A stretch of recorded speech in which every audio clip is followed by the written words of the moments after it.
ایک اور روایت میں آتا ہے رسول اللہ صلی اللہ علیہ وسلم نے فرمایا جو شخص مجھ پر درود پڑھے تو جب تک وہ مجھ پہ درود پڑھتا ہے فرشتے اس کے لیے دعا کرتے رہتے ہیں. یعنی آپ نبی صلی اللہ علیہ وسلم کے لیے دعا کریں اور فرشتے آپ کے لیے دعا کرتے رہیں گے. ایک شخص نے عرض کیا اللہ کے رسول صلی اللہ علیہ وسلم کیا میں اپنی دعا کا 1/3 حصہ درود نہ کر لوں؟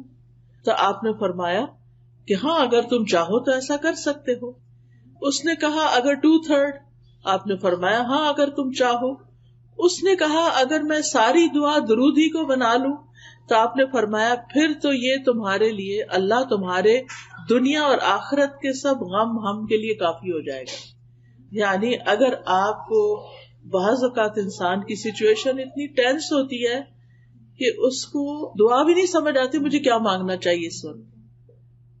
یعنی بعض اوقات ہمارے کوئی عزیز پیارے زندگی اور موت کی کشمکش میں ہوتے ہیں, ہمیں سمجھ نہیں آتی ہم ان کے لیے کیا دعا کریں. ہم ان کے لیے زندگی کی دعا کریں, یہ زندگی تو ان کے لیے بہت تکلیف دہ ہے, ہم انہیں اس حال میں زندہ بھی نہیں دیکھنا چاہتے کہ ہم چاہتے ہیں صحت مند ہوں. اور اگر صحت کی دعا کرتے ہیں تو ڈاکٹرز کہتے ہیں کہ یہ ساری زندگی پیرالائزڈ رہیں گے, یہ اپنے منہ سے کھا نہیں سکیں گے, اپنے منہ سے پی نہیں سکیں گے. کچھ سمجھ ہی نہیں آتی کہ پھر کیا مانگے اور کیا نہ مانگے. تو ایسی صورت میں ہم درود شریف پڑھنا شروع کر دیں کہ اللہ کی رحمت آ جائے, اور اگر اللہ کی رحمت آ جائے تو اللہ تعالیٰ اس بندے کو بالکل سیدھا اٹھا کے کھڑا کر سکتا ہے. جو رب مردوں کو اٹھا کے کھڑا کر سکتا ہے, جو مردوں کو زندہ کرے گا, کیا وہ ایک بیمار شخص کو, ایک تکلیف کی حالت میں جو شخص ہے اس کو وہ سیدھا تندرست نہیں کر سکتا؟ بالکل کر سکتا ہے. اللہ تعالیٰ کے لیے تو کچھ بھی مشکل نہیں. تو اس لیے ہمیں اپنی زندگی میں درود کی کثرت کر دینی چاہیے. پھر اسی طرح یہ ہے کہ رسول اللہ صلی اللہ علیہ وسلم نے فرمایا مجھ پر درود بھیجا کرو کیونکہ تمہارا مجھ پر درود بھیجنا تمہارے لیے باعث برکت ہے, اور میرے لیے اللہ سے وسیلہ کا سوال بھی کیا کرو. یعنی درود بھی بھیجو, سلام بھی بھیجو, اور وسیلہ کی دعا بھی کرو. اب یہ وسیلہ کیا چیز ہے؟ جنت میں ایک مقام ہے جو سب سے زیادہ خوبصورت ہے, یعنی پوری جنت سے زیادہ خوبصورت ہے, اور وہ مقام صرف ایک شخص کو ملے گا, صرف ایک کو وہ ملے گا, کسی اور کو وہ نہیں ملے گا. تو نبی صلی اللہ علیہ وسلم نے فرمایا مجھے امید ہے کہ وہ میں ہی ہوں گا, کیونکہ آپ کا مقام اور درجہ ساری انسانیت سے بڑھ کر ہے. تو اب آپ دیکھیے کہ وہ ہے تو آپ کے لیے, لیکن آپ نے امت کو شرف بخشا کہ ہم آپ کے لیے یہ دعا کریں کہ اللہ تعالیٰ ہمارے نبی کو وہ مقام وسیلہ عطا فرمانا. پھر اسی طرح آپ دیکھیے کہ جب ایک شخص درود پڑھتا ہے تو وہ درود اس شخص کی طرف سے نبی صلی اللہ علیہ وسلم کو پہنچایا جاتا ہے, آپ کو بتایا جاتا ہے. رسول اللہ صلی اللہ علیہ وسلم نے فرمایا جو شخص ایک بار مجھ پر درود بھیجے اللہ اس پر 10 رحمتیں نازل کرے گا. اس پر ایک فرشتہ مقرر ہے جو مجھ تک پہنچاتا رہتا ہے. یعنی ہم اپنے گھر میں بیٹھ کے پڑھیں, بعض اوقات ہم سوچتے ہیں نا کوئی مدینہ جائے, کوئی روزے پہ جائے اور ہمارا سلام لے کر جائے, تو بات یہ ہے کہ وہاں جا کر کوئی پہنچائے یا آپ یہاں اپنے گھر میں بیٹھے ہوئے درود پڑھ رہے ہیں, یہاں پڑھ رہے ہیں, اور اللہ تعالیٰ کی طرف سے فرشتہ مقرر ہے وہ آپ کا درود وہاں تک لے جائے گا, پہنچا دے گا. یعنی بعض اوقات ہم انسانوں کی منت کرتے ہیں, اور انسان کیا وہ وہاں جاتے ہیں وہ بھول ہی جاتے ہیں کہ مجھے کس کس نے کیا کہا تھا, اور ہمیں کوئی ایسا طریقہ بھی نہیں ملتا کہ ہم سے کہا گیا ہو کہ کوئی لے کے جائے اور پہنچائے. آپ جہاں پر بھی ہوں, آپ مسجد نبوی میں ہوں, آپ مدینہ میں ہوں, آپ مکہ میں ہوں, آپ سعودی عرب میں ہوں, آپ پاکستان میں ہوں, آپ کینیڈا میں ہوں, آپ کہیں پر بھی ہوں, آپ کا درود وہاں پہنچ جائے گا, اور یہ آپ کے نامہ اعمال میں بھی جمع ہوتا رہے گا. تو اس سے اچھا کیا تحفہ ہے جو ہم نبی صلی اللہ علیہ وسلم کو بھیج سکتے ہیں. یعنی اگر ہم آپ کے لیے کوئی پیسے بھیجیں یا کوئی گولڈ بھیجیں یا کوئی کھانے کی چیز بھیجیں, وہ تو نہیں آپ کو پہنچ سکتی, لیکن اگر ہم درود بھیجتے ہیں تو وہ آپ کو پہنچتا رہتا ہے, اور ہمیں طریقہ بھی بتا دیا گیا. رسول اللہ صلی اللہ علیہ وسلم نے فرمایا تم کہیں بھی ہو مجھ پر درود بھیجو کیونکہ تمہارا درود مجھ تک پہنچ جاتا ہے, ہر جگہ سے پہنچ جاتا ہے.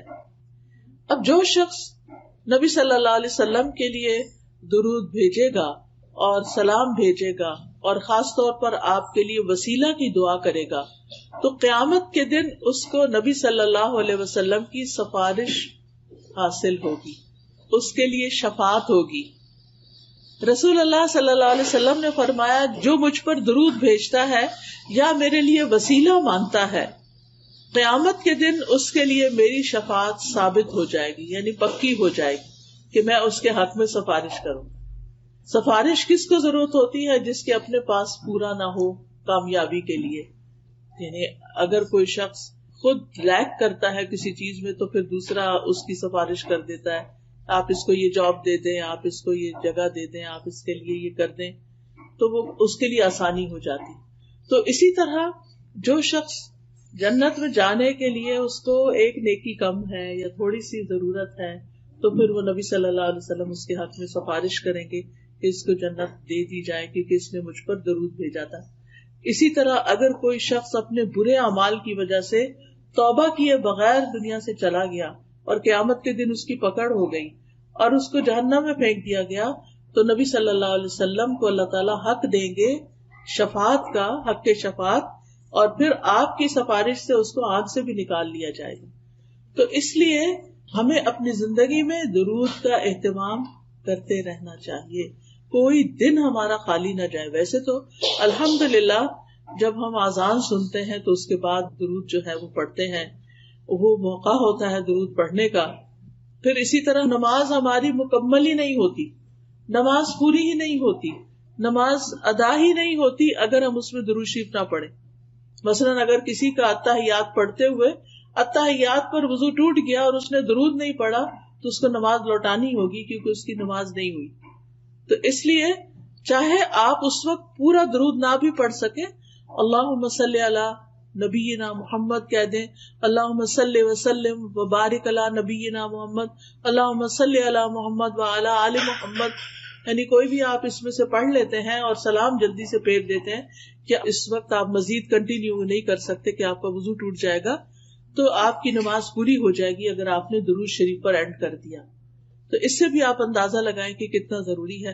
پھر آپ دیکھیے کہ جو شخص صبح کے وقت فجر کی نماز سے لے کر سورج نکلنے سے پہلے 10 دفعہ درود شریف پڑھتا ہے تو اس کے لیے بھی آپ کی شفاعت ہے. اور کتنی رحمتیں، ایک دفعہ پڑھنے پر 10 رحمتیں، تو 10 دفعہ پڑھنے پر کتنی ہوں گی؟ 100 رحمتیں ہو جائیں گی. یعنی صبح ہی صبح اپنا دن شروع کرنے سے پہلے آپ 100 رحمتیں سمیٹ لیتے ہیں. پھر اسی طرح نبی صلی اللہ علیہ وسلم پر جب تک درود نہ پڑھا جائے دعا روک لی جاتی. یعنی کچھ دعائیں ایسی ہیں کہ جن میں ہمیں پہلے درود شریف پڑھنا ہی ہوتا ہے اور پھر اس کے بعد دعا مانگی جائے تو درود شریف اس دعا کو اوپر لے جانے کا سبب بنتا ہے. پھر اسی طرح آپ صلی اللہ علیہ وسلم نے فرمایا بخیل ہے وہ شخص، سٹنجی ہے وہ شخص کہ جس کے سامنے میرا ذکر کیا جائے اور وہ مجھ پر درود نہ پڑھے. درود پڑھنا جو ہے یہ جنت میں لے جانے والا کام ہے، اور جو درود نہیں پڑھتا وہ جنت میں جانے کا راستہ کھو دیتا ہے.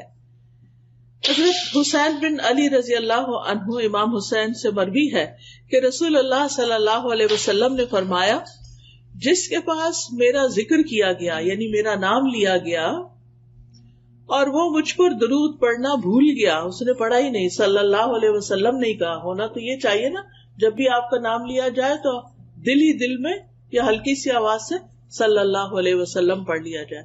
اور جو نہیں پڑھتا، اسے دھیان سے نہ سنا اور نہ پڑھا، وہ جنت کے راستے سے بھٹک گیا.